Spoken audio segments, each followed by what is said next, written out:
Good morning and good evening and good afternoon, wherever you are. I have found something quite extraordinary for today's video.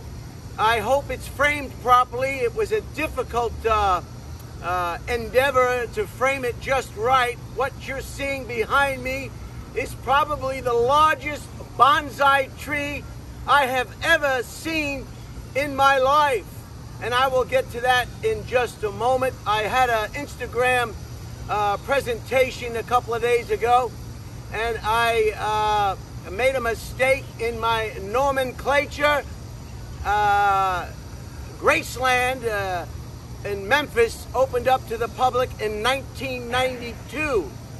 Not 1992, there I go. So I'm gonna have to correct myself a second time. It opened up, Graceland opened up to the public in 1982. Elvis, of course, died in 1977. So the Graceland, his famous compound, his famous home in Memphis, Tennessee, was open to the public in 1982, not 1977. So with that, I didn't have anything I really wanted to report. It was the same old thing, carnage, death, and mayhem. And I'm, as you know, up to here with it. There were some various sports accomplishments, but unless something really strikes me, there was an election win by Margaret Thatcher, who was a landslide victory, and so on, so on, so on, so and so on, and so on, and so on, and so on. So there was nothing really I wanted to bring to your attention. I was at a celebration at a friend's home, and out his balcony, I saw this, the largest bonsai tree I have ever seen in my life. Bonsai means tree and a dish. It was originally started by the Chinese, and then it was adopted by the Japanese, who really pushed it forward and I guess made it what it is today. A very popular pastime, hobby. There are bonsai clubs throughout the world. There's bonsai shows. Every botanical garden, national botanical garden of every country you can find a bonsai garden of various degrees. I've been to the one in Singapore. I've been to the one in Washington, D.C. I've been to the one in California at the Huntington Gardens. And it's fun to look at a picture book or a bonsai book and then see the pictures of a garden and then travel to that garden and actually see it in person. It was exciting for me, and I hope it's exciting for you if that's what you want to do with your life. Visit special places, childhood homes, 7 wonders of the world type thing. It's just fun to see them in picture books and actually see them in person. There are definitely different sizes of bonsais. They have miniature bonsais that you can hold in the palm of your hand. They have 6 to 8 inch bonsais is the next size up, and then 6 to 14 and 28 to so and so and so and so.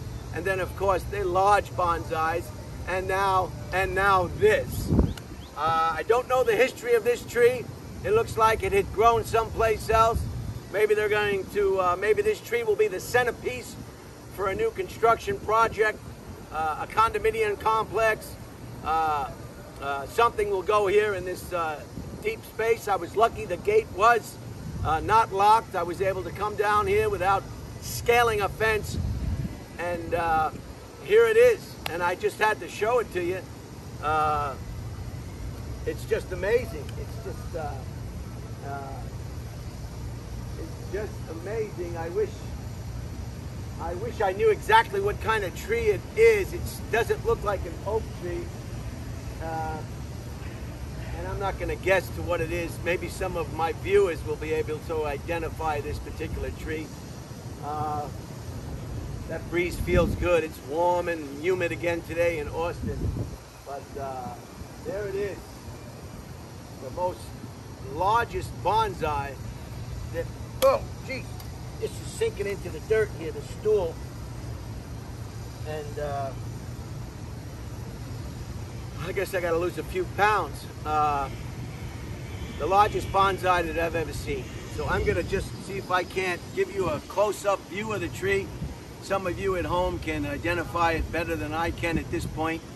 I used to have an app. There's an app you can get on your phone, and you can show the leaf of a particular plant or tree or flower, and it'll identify that for you. So that's it. Elvis, Graceland, opened to the public in 1982. Let's go take a closer look at this giant bonsais. Bonsais are it's just a fun way to, well, you have to like nature, I guess. A lot of people say, oh, you know, they're just bored with it. They're completely bored with it. And they show no interest whatsoever in it. And they even think it's kind of silly. So I'm going to take the legs up on my tripod and put this down a little bit further so I can better control the images that you're going to see. So let's go. Oh my God, I think I broke my stool. What is this? This is from Chinatown, and it looks like, yeah, it looks like it's bent. Maybe it looks like it's, well, I have another one, thank God. So here we are. This is a treeremover.com.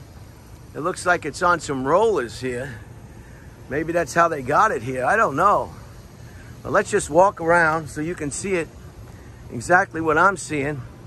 But this is the dish. It looks like it's got a wire mesh holding it all together. Hopefully the tree will survive. I think it will. Maybe this is where they're gonna put it. Maybe this is the final place. I gotta watch my step as I come around. These are the rollers. Here's the back of the tree. And it's a huge tree.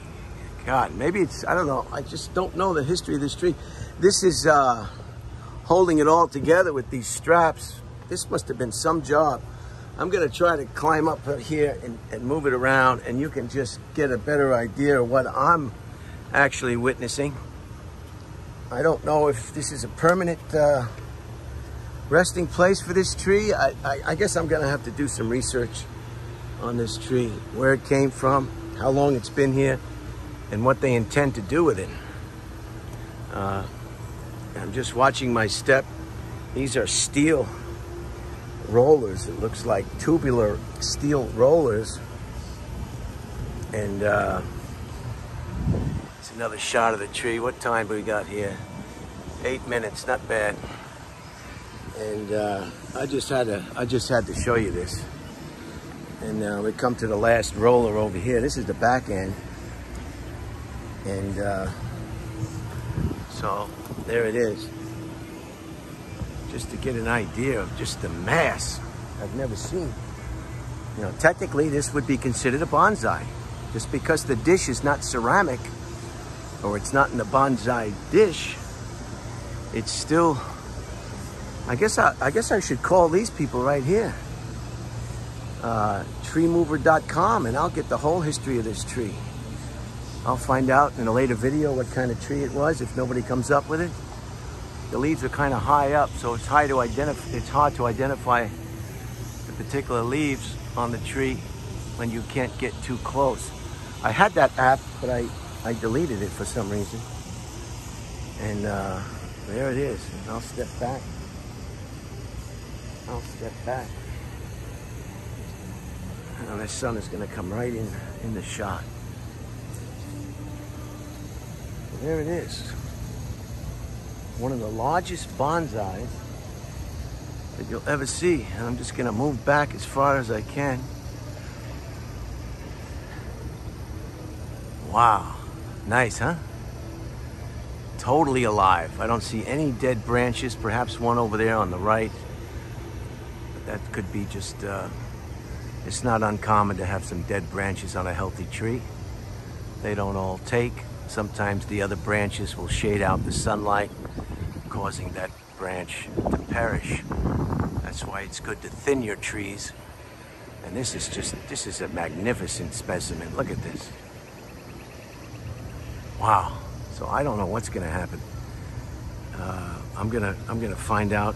Treemover.com. Give them a call and see if I can't talk to a live person who can give me some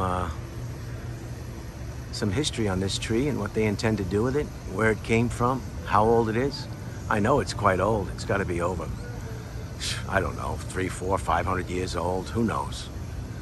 Look at the size of the trunk base on that. That's not a young tree, but fully healthy, even in the dish. Fully healthy. So I hope you enjoyed today's find, a unique find. I had to come downtown for an appointment later, so I figured I'd get there a little earlier while the sun is still out and show you this magnificent bonsai. If you're interested, there'll be some viewers who will think this is just a load of malarkey and will not be interested one bit, but it's interesting to see how they got it here, where it came from. I mean, what kind of truck moves that? Because they got to be careful with the roots, or they'll kill the tree if the roots aren't properly severed, wrapped up, and it needs a lot of water too. So it's a mystery until we find out what the mystery is. I hope you enjoyed this video, and I'm gonna bounce out of here, and I'll see you on the rebound. Wow.